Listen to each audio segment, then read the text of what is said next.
Wow, when did you buy a thong, Wendy?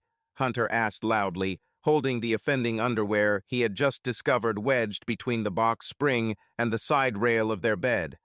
It looked like dental floss attached to a piece of burgundy-colored silk. At first it excited him, but then he realized that it was not new and clearly unclean, not to mention the fact that he had never seen it before. "I did not hear you. What did you say?" She began, entering the bedroom. "Oh shit." Her face turned pale, and she covered her mouth with her hands. "What do you mean, oh shit?" And then, realizing, his legs suddenly went weak, and he collapsed to the floor. He looked at her with an empty head, and she looked at him with panicked despair. "Hunter, honey." She tried to think of what to say, how to explain. Hunter turned away from her. He lay on his back on the floor, staring at the ceiling. The room seemed to revolve around him. Wendy knelt next to him, crying, "I'm so sorry."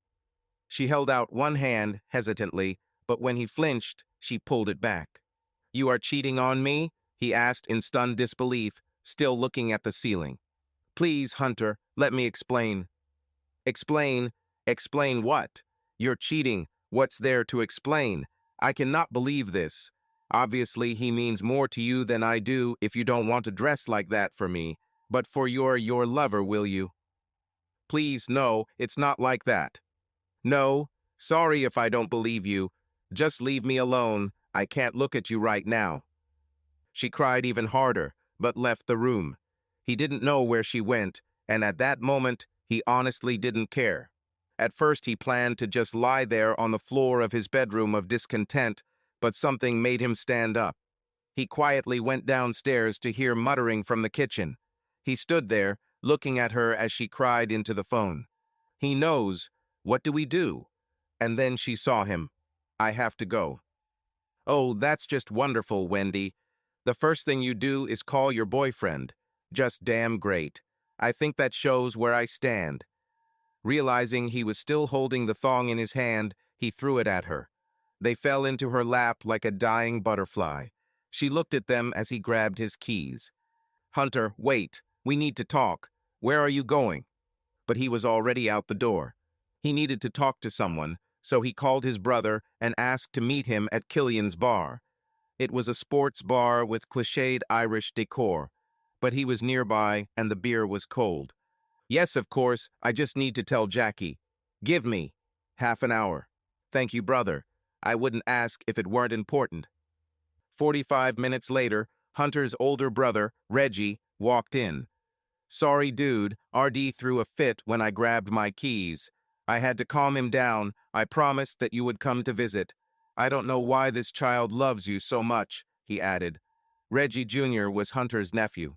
"Because obviously I'm the fun brother," Hunter said, a little smugly. But his heart wasn't in it, and Reggie noticed. The waitress brought them their beers, took Hunter's empty mug, and took their appetizer orders. After taking a sip of his beer, Reggie asked, "Okay, little brother, want to tell me what's going on?" "I don't know how to say this, so I'll just say it." He took a deep breath. "Wendy is cheating on me." His jaw dropped. "Can't be." "Maybe," Hunter replied. "Damn, man." Reggie shook his head, looking around. "Hunter, are you sure?" "Yes," she practically admitted. "Practically?" "I was too angry to stay and listen to the details. I just left." "Damn it," Reggie breathed and leaned back in the booth. "What are you going to do? Do you need a place to stay?" "Yes, I think so.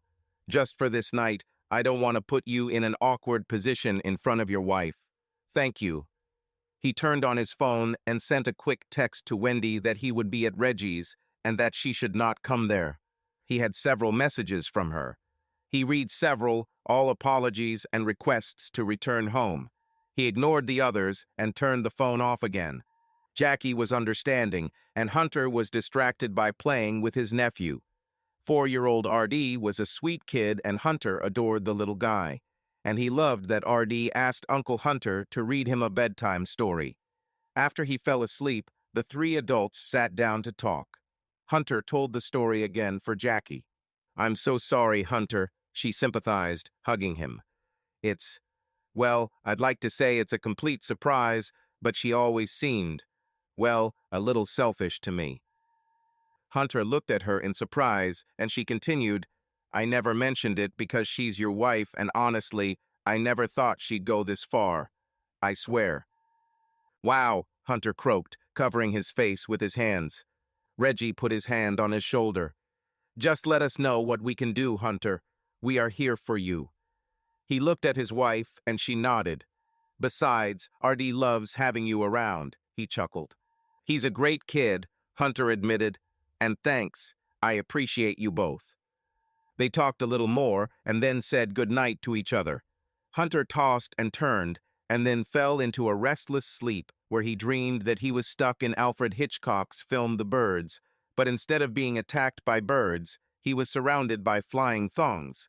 He woke up tangled in the sheets, gasping for breath. It took him a long time to fall asleep again. Without a plan, Hunter returned home the next morning. When he walked in, Wendy was sitting at the kitchen table, looking despondently into her cup of hot treason. Or maybe it was the coffee. She jumped up and went to him. I'm surprised you're here, he said rather sarcastically, stopping her. Is your lover busy with some other woman of easy viability? Please don't be cruel, she began to cry. Don't be cruel? You're kidding, right? Anyway, why do you care? What do you mean? Why is it important? You are my husband, and I love you. Hunter laughed without joy. You could have fooled me. I love you, she whispered. He looked at her. I don't have a lover, she finally mumbled. What the hell, Wendy? You can't expect me to believe that, not after yesterday. She took a deep breath. Can I try to explain, please? I don't know if you can, he spat out, not sparing the sarcasm. She ignored it. Do you remember about 2 months ago, we were supposed to meet for lunch at that little inn next to your office, and you had to cancel at the last minute? Well, I was kind of mad at you, so I went there anyway, and there was this woman there, and we started talking, and she asked me to meet for lunch again, and it became our tradition, and then, it's like, it just happened. Her face was crimson. Wendy, I told you, my boss didn't give me a choice. Wait, woman. She nodded, lowering her head. These things are not mine, they are hers. Hunter plopped down in a chair, running his hands over his face. What the absolute hell is this, Wendy? Since when do you love women? Shouldn't you have told me about this, I don't know, before we got married? Damn it. First of all, I love both men and women. As if you couldn't understand that I like having sex with men, well, you after all, I married you, you fool. Well, he couldn't argue about it. He remembered the wedding and the honeymoon. Imagine the sound of a turntable needle scraping vinyl. Hunter stared at her. It doesn't help much. Well, I had 2 girlfriends and 1 boyfriend in college. Not at the same time, she quickly added when Hunter raised an eyebrow. Remember my roommate Blair? Well, oh shit, were you with her when we were dating? No, Hunter. When I met you, I told her I was starting to have feelings, and we had a big fight, and she moved out. A small light went on in Hunter's brain. Yeah, now I understand why she always looked at me like I was dirt, he muttered. Yeah, sorry. You didn't deserve this. This made him angry. So what's different this time? Why do I deserve this now? He asked, crossing his arms. Her face turned white. She couldn't look at him. Yes, that's what I thought. Damn it, Wendy. I'll go for a ride. He went to put on his leather jacket, grabbed his helmet, and jumped on the motorcycle. A few hours later, having calmed down a little, he returned home and found her sitting on the couch, staring into space. The television hummed quietly in the background. So you let this woman seduce you? She looked up at him and sighed. I promise I won't lie about it, Hunter. Never ever. Yes, I guess I did it. I can't explain it. There's just something. I wonder how much you resisted, if she resisted at all. She lowered her head. So, not much. Damn it. Does she know you're married? She lowered her head. I told her I was getting a divorce. Well, you're right about that. She swayed. What? No, please. I don't want a divorce. Then why in the world did you tell her you were getting a divorce? Looking increasingly ashamed, she whispered, she said she wouldn't date a married woman. Damn it, Wendy, you're lying to both of us. Just great. She sobbed quietly. He leaned back in his chair. So what's your brilliant plan? You say you don't want a divorce, but she'll find out you're still married, won't she? Don't know. Are you planning to continue dating her? She looked at him desperately. I would. Like. He threw up his hands. Damn it. She shuddered. What about me, Wendy? What about my feelings? Have you thought about me at all? I didn't treat you differently. Nonsense. When was the last time we made love? We just made love the other day. No, Wendy, we had sex the other day, and only because I practically begged you for it. We haven't made love. How long has it been since you met her? 2 months. Her mouth fell open. Yes, tell me again that your feelings for me have not changed. But I can fix it. I can do it better, I promise. Certainly. You get all the sex you want, and I lie here every other night imagining you with another woman. Please don't be rude. Oh, sorry. I love you, I really do. She just gives me what you can't. And you give me what she can't. What is this? What? What does she give you that I can't? You never told me or gave me a chance to fix it. Because I don't think you could fix it. Sorry, it's just different. I love sex with you, and you're big and strong, and I love the way you take care of me and make me feel safe. I have absolutely no idea what I am to you right now. I love you and I need you. I want us to be together, just not all the time. Please, why can't you understand? To understand that, you just told me that I'm not enough for you. How do you think I feel? You completely humiliated me. I'm sorry, I didn't mean to hurt you. I can't control my feelings. I love you, want to be with you. I just need her too. He laughed bitterly. So you want to have your cake and eat it too? He laughed bitterly. Do you understand what I just said? And eat it? Wendy stared at the floor. Do you love her? He finally asked. And no, I think not. I think I could. Sorry, I said I won't lie anymore. Damn it, Hunter cursed. Wendy, I can't take this anymore. He went into the guest room and collapsed on the bed. He felt her watching him from the doorway, but he ignored her.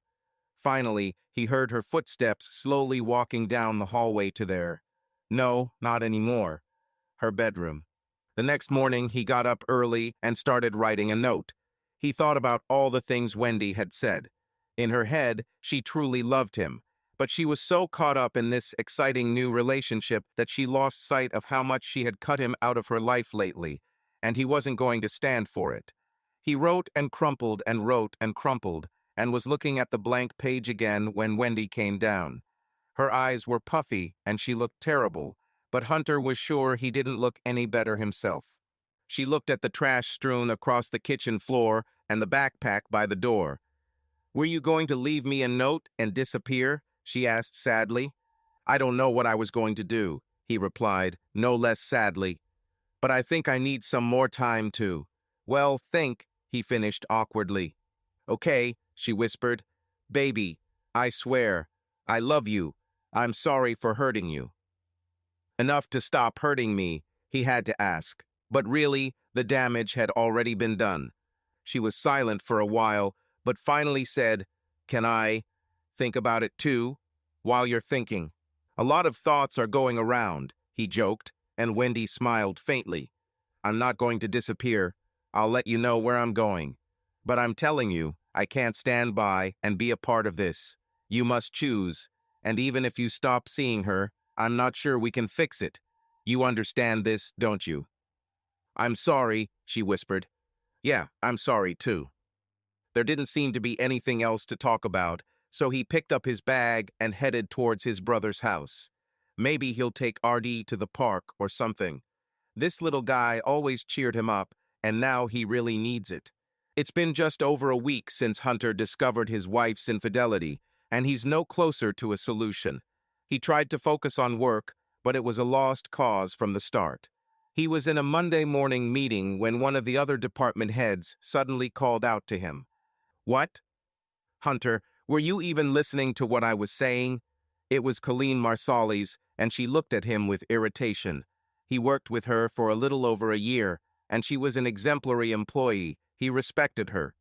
But somehow it became clear to him that on a personal level he knew little about her. "Sorry, Colin," he apologized. "I'm having a bit of a rough day. More precisely, a little difficult week." Their boss watched their interaction for a minute, then sighed. "We're almost done. Let's wrap this up so you two can resolve your issues." "Yes, sir, sorry," Hunter admitted. He nodded, took his laptop, and everyone began to leave.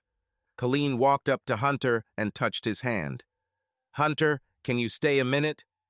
He stopped, looking at her expectantly. "So what happened? Clearly something is bothering you." He was a little surprised. They had never had a personal conversation before, and her obvious empathy seemed uncharacteristic. He looked at the floor, then sighed.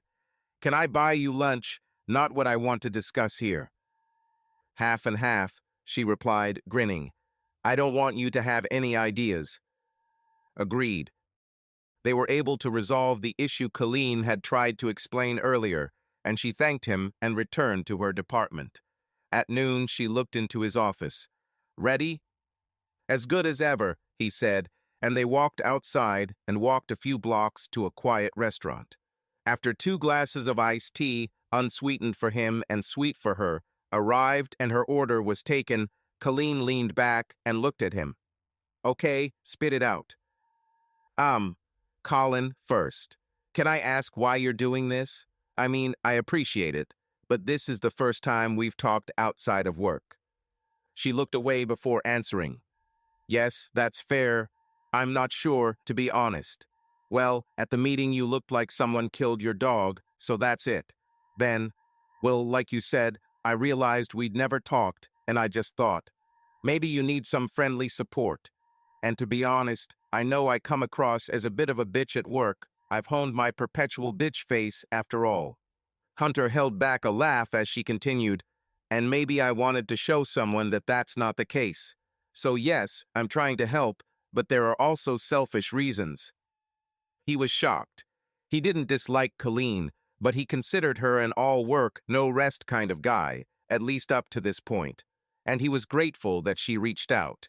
It wasn't going to be easy. He quickly changed his mind about her. He gave her a small smile and asked, "Do you want me to fill you in, or just lay it all out at once?" "Get out of it all at once. I'm an adult."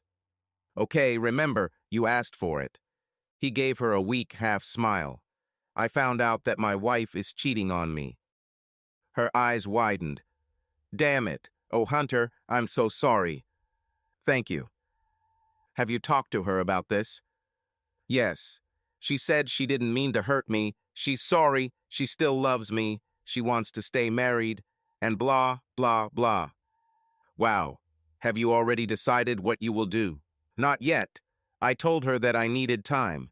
She said she needed to think about it too." "Oh, damn, she doesn't want to give up on him, does she?" "Her." "What?" He laughed quietly. "I said that too. It turns out that she loves women too. She had several relationships with women before we got married, but I didn't know about it. I think she met this woman and," he made air quotes, "it just clicked." Colleen shook her head. "Damn it. How long does this last?" "I don't know for sure, but even if it was just one time, I don't know. She says this woman gives her what I cannot. To be honest, I don't know how to feel about this. If it had been another man, if she had chosen another man instead of me, I would already be looking for a lawyer.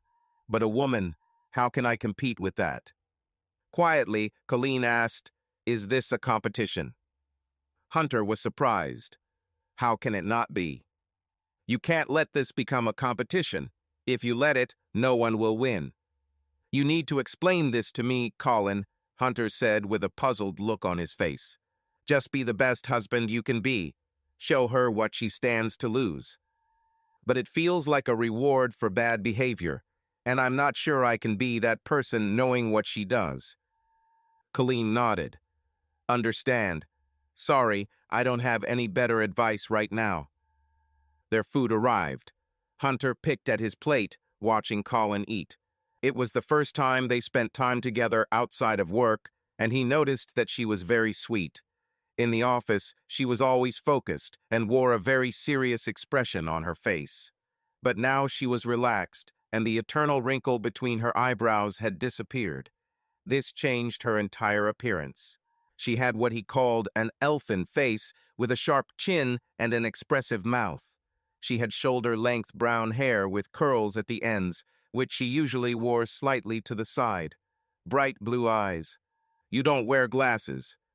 She looked at him and smiled, but didn't answer, just continued eating. Secretly looking at her now, he noticed that she had no rings and seemed to have strong, slender arms. She was dressed in her usual conservative style, wearing a light sweater and trousers that covered but did not completely hide her small breasts and slender figure. The sleeves were rolled up to the elbows. There was no trace of perfume coming from her. He realized that he was furtively looking at her, and with an effort he tried to stop. Luckily, she either didn't notice or ignored him. I hope it's the former, because she didn't seem annoyed, just focused on my food. Finally, she pushed her plate away and looked at him. You must eat, Hunter, she said, not without kindness. He nodded and took a symbolic bite. He made a sound of pleasure, rubbed his stomach, and she laughed. Hunter was amazed at how much it changed her face, and realized he couldn't remember the last time he'd heard her laugh. He wanted to hear it again, but then her phone beeped and she glanced at it. It's time for us to go back. Oh damn, you're right, he signaled to the waitress and asked for a takeout container and the bill. Thanks for that, Colin. Can we do this again sometime? I think talking to you helped a little. You were great. She looked at him appraisingly. Certainly, no problem. He couldn't resist adding, I guess we won't call you Cersei Lannister anymore. Indignantly, she screamed, Who calls me that? Laughing, he raised his hands. Nobody, I swear. I'm just teasing. Asshole, she muttered, trying to help, and this is my reward. But she smiled. They paid the bill and returned to the office. Hunter tried to be productive for the rest of the day, and he was partially successful. That afternoon, he received a text from Wendy in which she simply wrote, Hope you're doing well. I miss you and love you. He was contemplating whether and how to respond when he heard a sound. He turned to see Colleen leaning on the doorframe, her arms crossed under her chest. Hey, he said, pleasantly surprised by her unexpected appearance. Hello. Look, I'm not sure why I'm suggesting this, but do you want to get drunk? He looked at her in amazement. What could go wrong? She grinned. He didn't respond to Wendy's message. So, should we drive from here or leave the cars with one of us and call a taxi? I don't think any of us will be able to drive. Colleen smiled. Yes, I assumed that we would both drink when I proposed. Although watching you getting drunk could be funny, she smiled. Let's leave the cars with me. Your wife might be a problem for you, she said dryly, and you can sleep in my guest room. You trust me? She nodded. Yes. She paused, thinking. Hunter, this is not something I tell people about, so please keep it to yourself. He nodded. I like women. I'm sure there are rumors at work. He really didn't know, but to his surprise, he didn't care. And I have a brown belt in judo and aikido. You can trust me, Hunter promised immediately, making a small cross over his heart. Colleen laughed.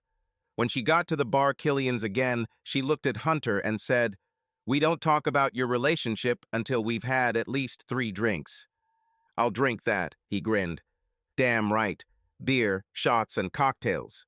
Cocktails, PSSH, he snorted dismissively. How about a beer and shots? I like the way you think, boy. Everything except tequila. She makes my clothes fall off. She smirked at his expression. I'm just kidding. Have you ever heard this song? Joe Nichols, It Doesn't Matter. She waved her hand, seeing his bewilderment. When the waitress arrived, Colleen ordered a pitcher and 4 shots of Jack Daniels. "What?" he asked as his eyes widened. "I hate waiting for more." Hunter raised his hands, not sure what he had gotten himself into. Their drinks arrived, and Colleen poured them a glass of beer first. She then took one of the shots and nodded for him to do the same. "Let's think. What are we going to drink for?" She raised an eyebrow at Hunter. Stay positive and test negative, he took the risk. Colleen had to put the glass down because she was laughing so hard. He simply smiled, and when she calmed down a little, they clinked glasses and drank their first shots. She immediately took the second shot. "Can you come up with a better toast than the last one?" she challenged me. Will I offend you if it is a little vulgar?" She shook her head, her smile growing wider. "Okay, here it is." He raised his glass and solemnly said, "For stolen kisses and vice versa." She repeated it quietly to herself, trying to understand the meaning, and then threw back her head and laughed. "This is fucking funny, man. I'll definitely steal it." "Take advantage of your health, Colonel. I don't claim authorship," he grinned. For the rest of the evening, when the conversation died down, she muttered, "and vice versa," and began to giggle. They had a good talk. As they became more and more drunk, they got to know each other better. Hunter expressed regret that they had not done this sooner. Colleen nodded and looked thoughtfully at her mug. She explained that she tried to focus very hard on her work and kept everyone at a distance so that she would be taken seriously. "I can understand that. It's sad that the double standard still exists, and men don't see that, do they?" She nodded her head, pointing her finger at him vigorously. "Yes, exactly. You understand, dude. I have to work twice as hard and not allow myself to make mistakes." She took a long sip of beer and nearly missed the table as she set the mug down. "Well, I would apologize for the whole male gender, but I think it would be a waste of time, unfortunately." He shook his head sadly. She snorted. "Don't worry. It's nice to have one guy friend who understands." "Friends." Hunter nodded. "I'd like that." And he smiled sincerely at her, making her blush a little. They continued discussing the work, the project they were currently working on, the people in the office, then moved on to their hobbies and least favorite things. They both loved motorcycles. Hunter rode a BMW R1250 RT and Colleen had an Aprilia RS 660. "Wow," Hunter said, impressed. "It's a great bike. I rarely meet people driving these." She shrugged. "I like Italian bikes. What can I say?" "Tell me you'll go for a walk with me," he answered. She smiled and nodded in agreement, and they began talking about bikes and the relative merits of Ducati, Aprilia, Moto Guzzi, and Cagiva. She was surprised that he knew about the latter manufacturer since they were not sold in the S. She added, "Sorry, dude, no offense, but BMWs, they seem a little tame, I guess." "No offense, and I see your point. And I'm more of a touring sport bike than a pure sport bike. But I like to drive long distances, so it suits me. I bought it in hopes that bitch would want to ride with too, but she hates it." He shook his head regretfully. "Hey, we've only had 2 shots so far. Enough about this." Colleen slammed the table. Hunter nodded, and the conversation changed again. They discussed sports. He ran in school cross country and track and field, and she played soccer and basketball. They agreed that college sports are more fun to watch than professional sports. They talked about music and almost got into a fight when Hunter didn't recognize any of the country artists Colleen had mentioned. "Oh, come on. Have you ever heard of Tim McGraw, Luke Combs, Miranda Lambert?" "Who?" "Damn it, I'm not sure if we can still be friends after this," she sighed, crossing her arms. He laughed. "I'm just kidding. It's just not my tea, you know?" "Well, okay." She pretended to pout, and he chuckled. They finished their pitcher and started a second, plus 2 more rounds of shots, and felt great. The conversation wandered for some time, typical themes for 2 people getting to know each other, until Hunter finally blurted out, "It sounds crazy, I know, but I'll blame the alcohol." He sucked in his breath and exhaled. "Colin, Can you help me? She blinked at him. Help? How? I thought I was already helping. Well, yeah, you're helping, but I must be doing something wrong if this bitch is cheating on me with a woman. I mean, I know I'm drunk, so I'm probably out of my mind. He leaned back in his chair and ran his hands over his face. Ag, this all sucks so much. But what else could it be? Doubtful, she responded, Dude, I'm not sure you even understand how a woman's love works. Maybe yes, but what if I want her back? What can I do to show her? His face turned purple, but he continued. You think, maybe, you could show me what I'm doing wrong? She stared at him in disbelief. Wait, are you asking? Do you want me to teach you how to have sex with her? Hunter could only nod. You said I should be the best I can be. She leaned back and ran a hand through her hair. Dude, this is not at all what I had in mind. You know I want to help you, but damn it. Hunter chuckled. You said damn it. He was quite drunk. Colleen threw a napkin at him, but laughed too. Finally, she said, You're lucky I'm drunk, asshole. Call this taxi. They stood in her living room, looking at each other. Well, we'd better start now. Colin took off her baggy sweater to reveal a sexy green commie bra and, damn it, Col, you're pumped up. Hunter's eyes widened as he looked at her. It was true, he could see her flat stomach with her softly defined abs, and when she took off her shoes and pulled down her pants, he could see her matching thong panties over her firm thighs, perfect ass, and shapely calves. Now I understand why you hide all this. Nothing would get done in the office. She blushed. Thank you. I don't like to party, and I don't have kids, so I train a lot. I'll have to ask you to be my training partner, I guess, although I seriously doubt I'll be able to keep up. Sincerely, she said, I would love to train with you. You're not in that bad of shape, she added, her eyes sliding up and down his body as he took off his shirt. But when he started to take off his pants, she quickly turned away. Gah, stop, I don't want to see. This, she made a face and waved her hands. Oh shit, sorry. He put his jeans back on. It's safe now. Thank you. But she mentally added, I can't believe I'm even thinking about this. Meanwhile, Hunter looked at her nervously. So how do we do this? Should I just start right away? Damn it, I'm here to judge your skills. Damn, I can't believe I agreed to this. How drunk are we? Sorry, Colin, you don't have to do this. What about your girlfriend? He was surprised that he even brought up the issue. I'm surprised you brought this up, she said. He blinked at her as she continued. But that's nice of you. It's okay, we didn't agree on monogamy. And I promised to do this for you. Crap. Okay, let's get this over with. They had sex. Are you saying you are ready to give me another lesson? Or two? She grinned. Yeah, I think that'll be okay. After a while, he said, Thank you, Colin. I'm serious. Oh, it wasn't that big of a deal for me. Then she began her post-coital showdown. She analyzed what he was doing. Now, enough talk. I am tired and want to sleep. You can stay here if you want, she added with a slight, was it imagination vulnerability. I would like to. I promise not to steal blankets. Shut up, dude. Good night, Colin. Hunter woke up before Colleen, after he remembered where he was, and a wide smile appeared on his face. He looked at her disheveled hair peeking out from under the sheet. She turned her back to him and breathed evenly. He was surprised to find that he didn't feel guilty at all.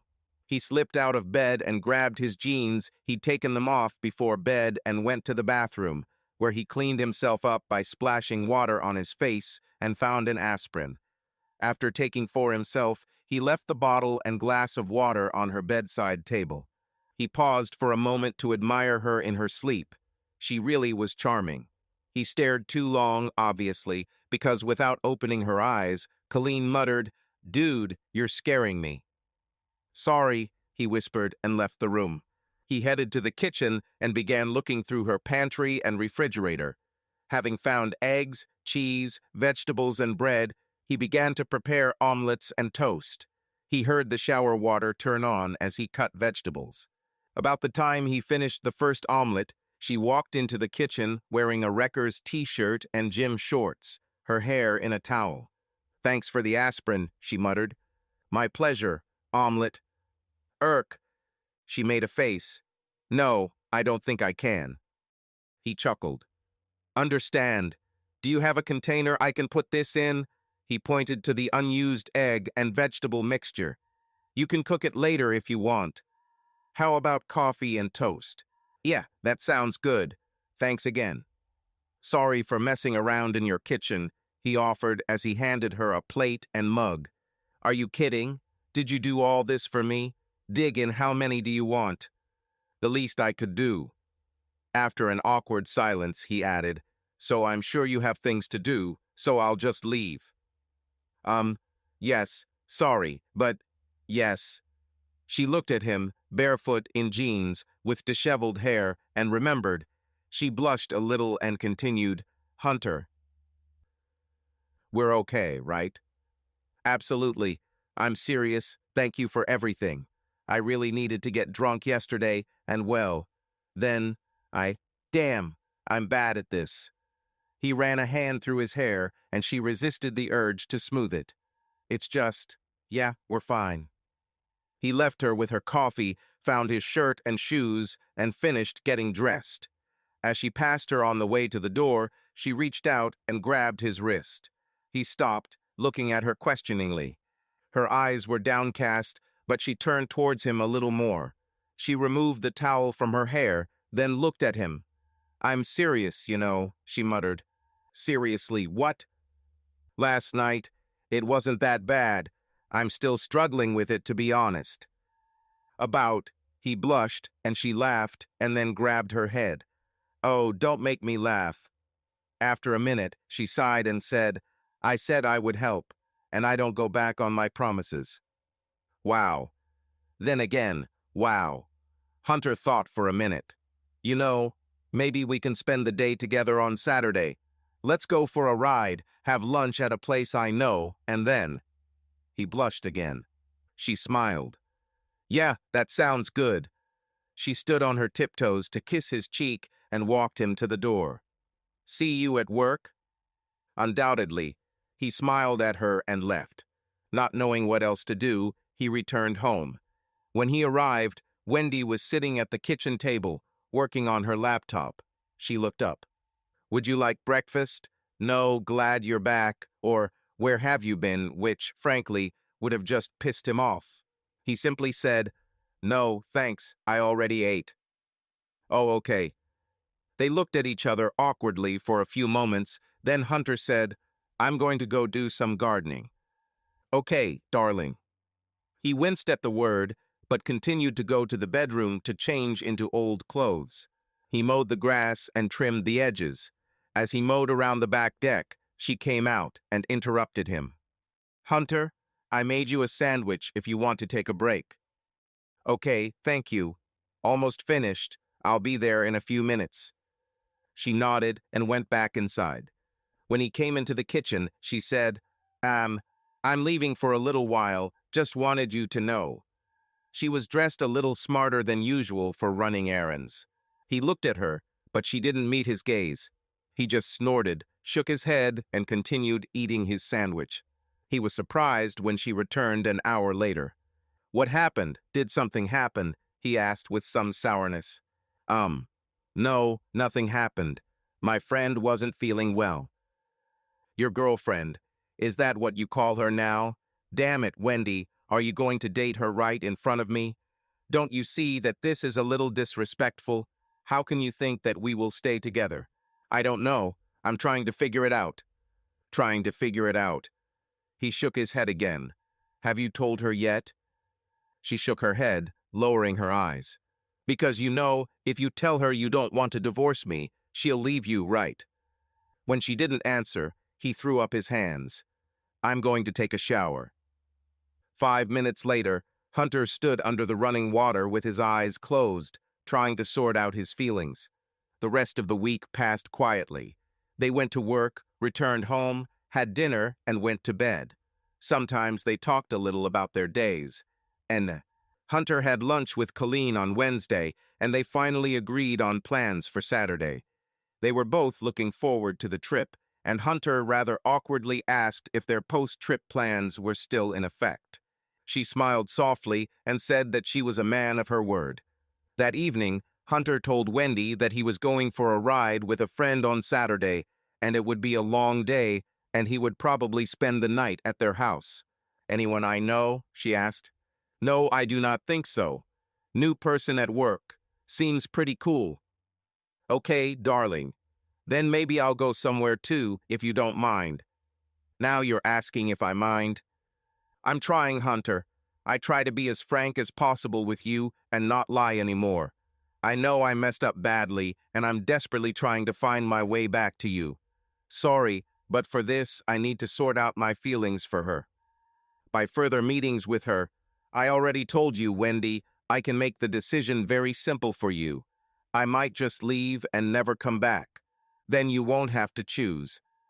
She started crying. "Please, please give me more time. I love you. I really am. Ideally, yes, I would like to have both of you." But she won't stand for it. Wendy shook her head. "Then why do you think I'll put up with it?" He paused, giving her time to think about it. When he saw that she began to answer, he interrupted her. "And here's another question for you. What if she agreed? Where would that leave us? You should talk to her, Wendy." He left her sitting there, lost in stunned awareness. On Saturday morning, Hunter got up early and packed his bags with a couple of changes of clothes and wine. He made sure to get a new razor. Wendy came downstairs as he finished and watched silently as he put on his leather jacket and picked up his backpack. "Be careful, okay?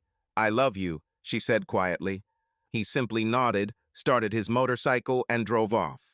He stopped in front of Colleen's house, took his backpack and wine, and knocked on the door. She came out immediately, dressed for riding, with a backpack similar to his. "Should we put these inside?" He pointed to the bottles of wine. "Wow, cool." She took them from him and went back into the house. A minute later, she returned, and they went down to the street, and he showed her his BMW. She then opened the garage and brought her baby out. "Wow, fabulous. And a motorcycle, too." She smiled, then turned it on. His BMW was very smooth, but her Aprilia, with its modified exhaust system, sounded much more aggressive. Hunter nodded, smiling. "Damn, this is going to be fun." They had a great time.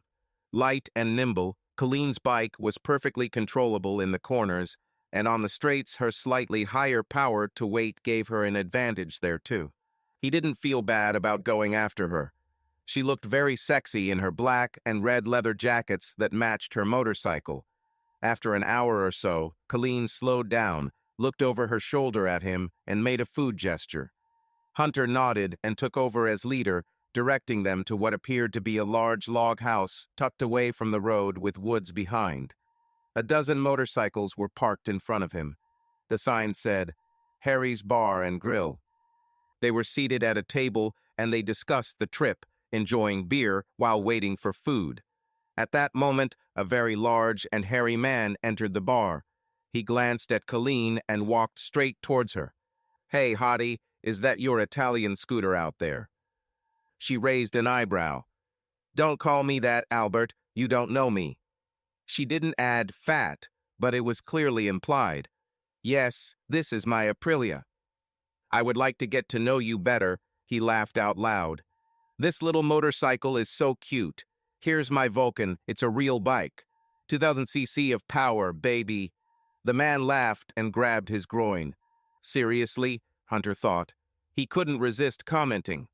"Dude, my BMW has 20 more horsepower than your Kawasaki, and it's almost 60 kilograms lighter. Like me and you, if you think about it." Colleen giggled. "And her Aprilia just overtook me on the way here. Her bike would tear your pig apart." The big and hairy one blushed and began to move towards Hunter, but before he could reach the table, Colleen stopped him.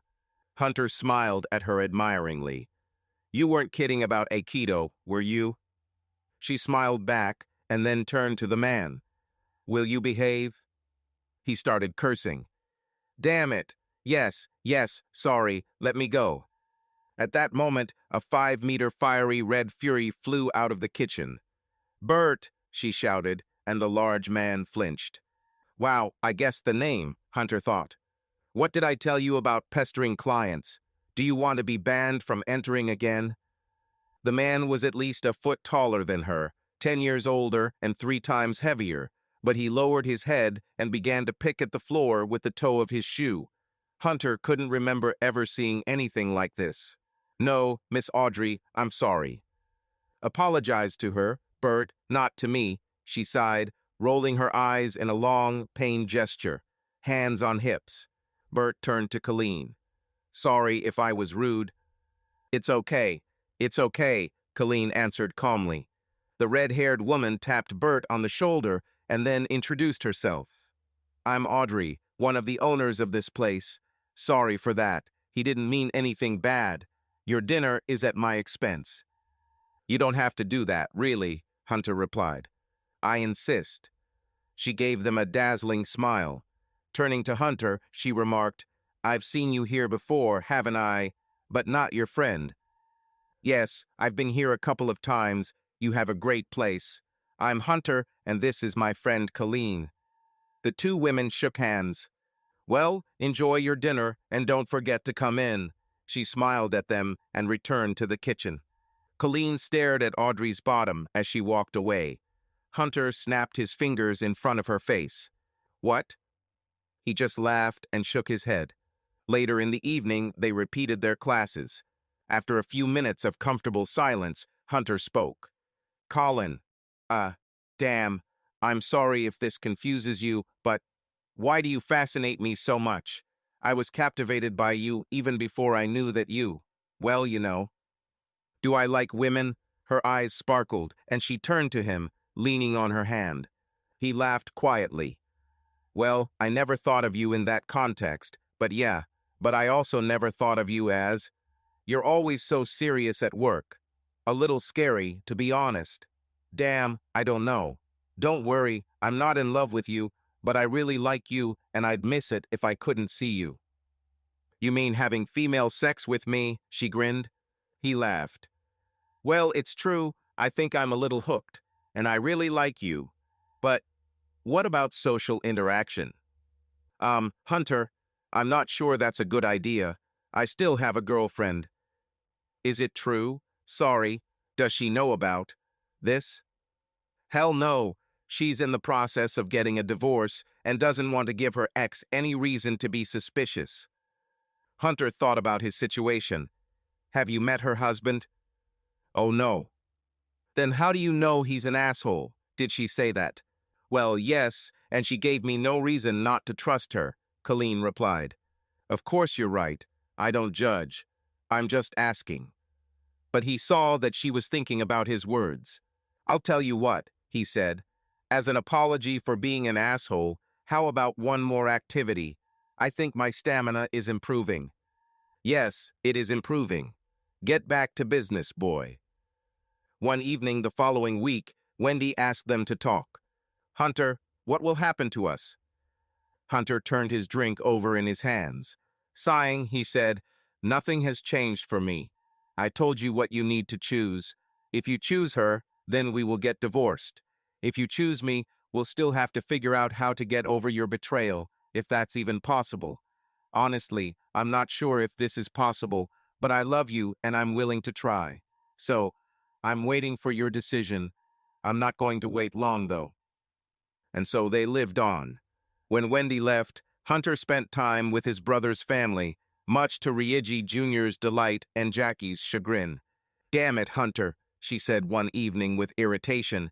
You stirred him up, now put him to bed yourself.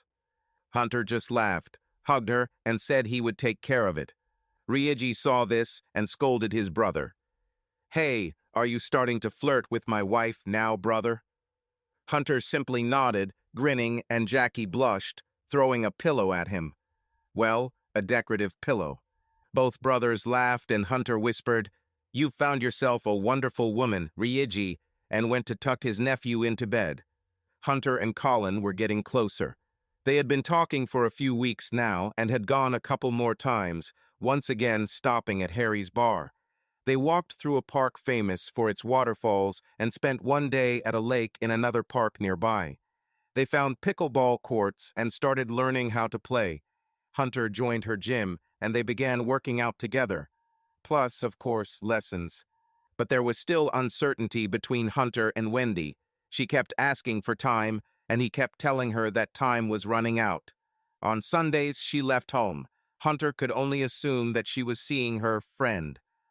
For a week, she tried to initiate sex, but he finally told her, "Wendy, not until you make a decision." Then everything escalated. One evening, Hunter was at Colleen's, and they were watching a baseball game. Well, Hunter was relaxing. The Pirates were beating the Braves by a landslide, but Colleen barely paid any attention. She was wearing a tight tank top and short gym shorts, sitting on the other end of the couch with her knee pulled up to her chest. She had been fiddling with her ponytail and casting glances at him for 20 minutes. Finally, Hunter sighed, slightly annoyed. "Colin, what's going on? What's bothering you?" He laughed quietly, realizing what he had said. She looked at him with displeasure, and then with some strange resignation she barked, "Damn you, you bastard." Hunter stared at her in amazement. "Why am I a bastard?" "Because, asshole, it's all your fault. You, with all this. You." She waved her hands up and down, pointing at him. "If we were just friends, I'd be fine. But sex, and all this with you. I know we agreed, but why am I starting to feel guilty? So now I need to know. Take off your damn pants." What?" He was completely puzzled. "Did you hear me? You don't have to do anything. I'm serious, as you said. Those were the conditions. I'm fine."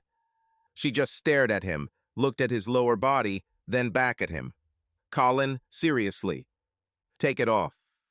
Realizing that there was no point in arguing, Hunter took off his pants. "Colin, seriously." "Colin," he asked, taking them off and sitting on the edge of the sofa. She ignored him, quickly removing her clothes. Then she looked at him. "Why aren't you ready?" she demanded. "Damn it, Colin, it's not a switch. It doesn't turn on instantly. But what's going on anyway? Are you suggesting what I think?" "Shut up." They had sex. "You fucking bastard. I really hate you right now. Damn, why does this feel so good?" "But you said." "Screw what I said." "You are such a commander," Hunter complained. Then, almost shyly, Hunter asked, "You know what I would really like? If it's okay for you, of course." Her frown disappeared. "Oh, sorry. So what then?" Can I do it again? I just want to make love to you while looking into your eyes." She was silent for a long time. He looked at the ceiling, giving her time, so he was surprised again when he heard a sob. He looked at her and saw that she was wiping her eyes. "Hell yes. Yes. Thanks for making me cry, by the way." "Sorry, I didn't mean to." "Those were the sweetest words anyone ever said to me, that's all." Well, you deserve it." "Damn it, I can't believe it." Then, turning to him, she said, "You know you've never been with a man before you, right? Well, until a few minutes ago." Hunter froze. "Is it true?" She nodded. "Wow, Colin, this is a huge honor. I don't know what to say other than thank you, and that I'm really proud that I was able to do this for you." She grinned. "You did not understand?" He blushed. "Well, it seemed like you liked it, but I didn't want to assume." "Hunter, it was amazing. I'm shocked and a little confused, to be honest." Then, shyly, she added, "And yes, I would like to do it again." A long time later, he said, "You know, the next time I ask if you want to go for a ride, it will have a completely different meaning." "Damn you," she laughed. The next morning, they were in the kitchen drinking coffee. He was shirtless because Colleen had put on his t-shirt and nothing else. She was very distracting and embarrassed behind her mug, but he continued anyway. "So what now? Is it time to talk to our partners?" I think yes. I know this was just supposed to be an experiment, but I'm starting to have feelings for you, and I don't know what to do about it. She looked at him worriedly, and he reached out his hand, stroking her knuckles. I feel it too, and I'm starting to have feelings for you. So yes, it's time to have an honest conversation with them. Should we do it at the same time? Yes, I think it will be better this way. Rip off the bandage, she replied. Hunter sighed, nodding. Crap. Colleen looked out the window, biting her finger. She muttered, Wendy won't take this well. Hunter raised his head sharply. Is your girlfriend's name Wendy? Realizing that all this time they never said the names of their significant others, he realized that he always called her bitch, or soon-to-be, and Colleen was naturally reserved when talking about her personal life. She swallowed. Hunter, what's wrong? His face turned white. Colin. Oh shit, oh shit, oh shit, he muttered. He asked if she had a photograph. When she showed up, he just stared at her. First at the photograph, then at her. Finally, it dawned on Colleen and she groaned, burying her face in the crook of her elbow. Hunter started laughing and couldn't stop. I need to ask, and this is more for me to see if I can get over this. Did you continue to date her? I mean, while we were together. She nodded, clearly in discomfort. Yes, continued. Crap. Sorry, Colonel, it's a strange feeling. Crap. Should I be angry with you? I think I should. But I'm not angry. After all, she was lying to you too. I mean, she still cheated on me, even though she says she wants to stay with me. But I also cheat, although she started first. He laughed briefly. Listen to me. I sound like a 6-year-old. She started it, Mom, he said in a squeaky, childish voice. But it's a little surreal that Wendy and I are both cheating on each other with the same person. He shook his head. I'm more than a little confused. Are you confused? I'm cheating on you and with you. How confusing is this? She looked at him in surprise. They sat for a while, thinking about the situation. Hunter fought the fits of laughter that threatened to burst out. You know, when all this started, your lessons. He looked down and then back at her. That was a pretty stupid idea, wasn't it? Colleen smiled and nodded. Probably. But we were pretty drunk, and for some reason I still don't understand, I became curious. And like I said, I keep my word. And then, I started to like it. Hunter, I loved this, and it threw me for a loop. Well, I certainly didn't feel bad about doing this to you over and over again, but my stupid reason for asking for this? Yes. Not the best moment, and I'm sorry about that, Call. She blushed at the compliment, but waved off the apology. I could have said no at any time, and you would have stopped. I know you well enough for that. He nodded. I will stop. After a minute, he continued, You know, I think I've finally come to the realization that I'm not what Wendy needs, not completely. It doesn't matter how good I am at sex. God, that sounded so shallow. He shook his head. The funny thing is, I never used my new skills on anyone other than you. He squeezed her hand. Anyway, I don't think I can handle constant betrayal. He leaned back in his chair, clasping his fingers behind his head. Isn't it weird that I don't care? She looked at him a little warily, so he moved closer to her and tried to hug her. She shuddered a little, but eventually relaxed and snuggled closer to him, resting her head on his shoulder. Her arms slowly wrapped around his waist. I'm sorry, Hunter, she whispered. I swear I didn't know. SHH, I believe you. But where is your heart? I know we said we were starting to have feelings for each other, but do you love her, and more importantly, can you stay with her knowing what she did? She's been lying to you about the divorce this whole time. For me personally, he continued, I'm sure I've had enough. Karma is probably that she will actually get a divorce. But the strangest thing is that I'm not angry with you, not even a little. I should be, right? I can't explain it. But if you want to stay with her, he took a deep breath. Then I wish you luck and hope that we can remain friends. Colleen burst into tears. Hunter was stunned. She was the strongest woman he knew. He tried to hug her again, But as soon as it started, her tears stopped. Damn, I hate crying. You asshole, Hunter. He stared at her, and she giggled, wiping her eyes. Why do you have to be such a decent guy? It's a pity that I'm gay, because then the decision would be easier. Hunter thought about it. Call, does it matter? Regardless of whether you like men or women. Screw the labels. Your feelings are your feelings, aren't they? She thought about this for a long time. Yes, probably. As for Wendy, I think I'll break up with her too because of the lies. And because I don't think I can continue my relationship with her knowing what she did to you. Like you, I can't be with someone I don't trust. But what you said about feelings and how it affects us, you and me, I need to think about it. Are you suggesting that we could have a future together? He nodded, smiling softly. I really like you, Call. I like you too, you big fool. Give us some time. Certainly. I need to lose 60 kilos first. She laughed and took his hand. Me too. Hunter called Wendy and asked to meet her. Oh yes, please honey, thank you. When do you want to meet? I can cook dinner and... Don't worry about cooking. I'll eat after work. I'll arrive home around 7:30. Oh, okay. If that's what you want, I'll see you then. Wendy returned home early, took a shower, put on her makeup and hair, and put on her most beautiful dress.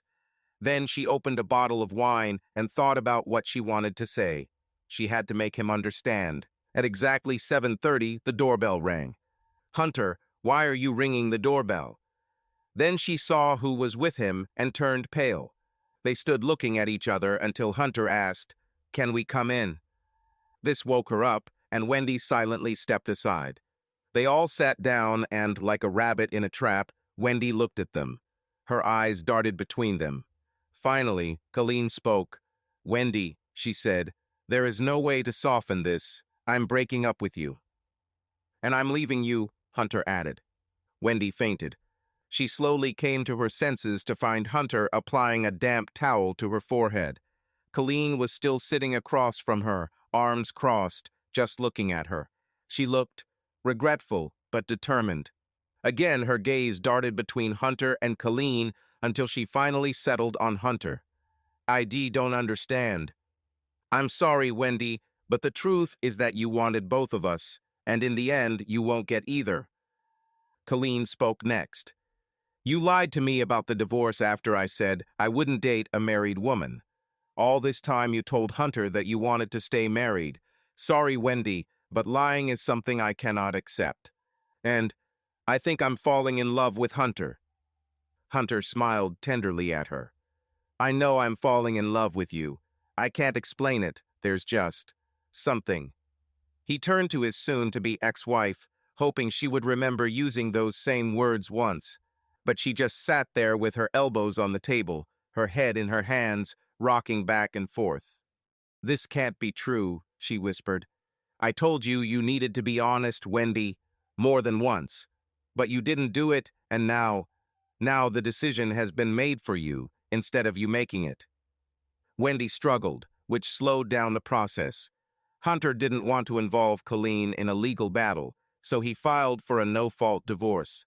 He initially hoped they could just go to arbitration and explained his reasons to Wendy. We don't have much money. Divorce will take a huge toll on our finances. If we go to arbitration, we can move forward without destroying ourselves financially. She didn't care. She wanted to go through the counseling and the whole process. So he had to hire a lawyer and try to minimize the damage. While they were struggling, he told Wendy she could leave the apartment and moved in with Colin to the guest room. Colleen was incredibly patient. They rode to and from work together, shared food, and continued to ride motorcycles. He even convinced her to ride with him in his BMW, which turned out to be surprisingly pleasant. He loved the feeling of her pressed against him from behind as they raced along their favorite paths. After their first trip together, she hugged him and said, It was amazing, Hunter. Your motorcycle is so smooth. I felt like we were floating, especially when I closed my eyes. Don't get me wrong, I love my bike and the adrenaline rush of racing around corners, but I take back what I said about you. It's a wonderful change of pace.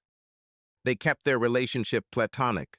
Of course, they understood that they locked the doors after the horses left, but Colleen especially considered this important. Symbolic, maybe. Through Audrey and her husband Jeff, they joined a small motorcycle club that organized poker games, races, and they often stopped at Harry's bar. Audrey and Jeff became good friends. But in the end, the divorce was finalized. The day Hunter received his papers, they went to a nice restaurant and then a dance to celebrate. He held her close, looking into her eyes, and said, "Colin, I just wanted to thank you for being there for me all this time. I'm truly grateful and honestly don't know what I would do without you." She didn't say anything. She simply smiled, laid her head on his chest, and hugged him tighter. When they returned home, Hunter was in his room getting ready for bed when he heard a soft knock. He looked up and saw a completely naked Colleen standing in the doorway. "Hello," she whispered. Hunter had to swallow twice before he could speak. "Hi," he whispered back. "Do you want to check if last time was an accident?" He could only nod. This was no accident. Wendy kept trying. She begged Hunter to give their relationship another chance. She told Colleen that since she was now divorced, she should give her a second chance. When that didn't work, she tried to convince them to let her move in with them, so they could all be together like they should be. Hunter and Colin, as gently as possible, told her that this would not be the case, and that she might need to see a counselor as soon as possible. Well, this caused her to have a crisis, and she started stalking them. Phone calls, lying in wait outside their cars at work or outside Colleen's home, to the point where they had to get a protective order. After the second violation of the warrant, they felt the need to file charges, and Wendy spent the night in jail. Wendy's parents were no longer alive, so Hunter called her older sister. After explaining everything well, not everything, he said, "Listen, I'm really sorry that everything turned out this way. I know we were never close, but you need to get her before she does something bad. I'm really worried. I'm willing to drop the charges if you can help her get the help she needs." A few days later, she left. About a year later, they heard from Sister Wendy. She said Wendy is still in therapy, but seems to be getting better. She has a new job and is dating someone. Hunter resisted the urge to ask if she dated men or women. It didn't matter. The night Wendy left, she and Colleen sat huddled together on the sofa. She sighed and laid her head on his shoulder. "I feel like a huge weight has been lifted from me. I feel sorry for her, of course." Me too, both of these feelings. They sat together in quiet contemplation until Hunter chuckled. Colleen looked at him questioningly. "What amused you so much, fool?" He continued to laugh quietly.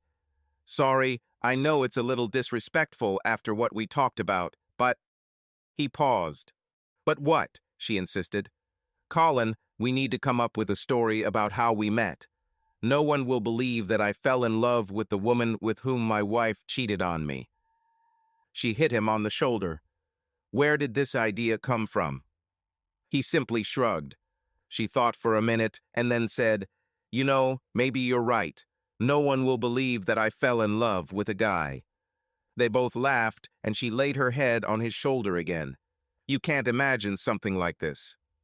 Subscribe to our channel so that your love doesn't cheat on you, and go ahead and listen to the next story, because this story is nothing compared to the next one. If you're under 18, don't even think click to the next one.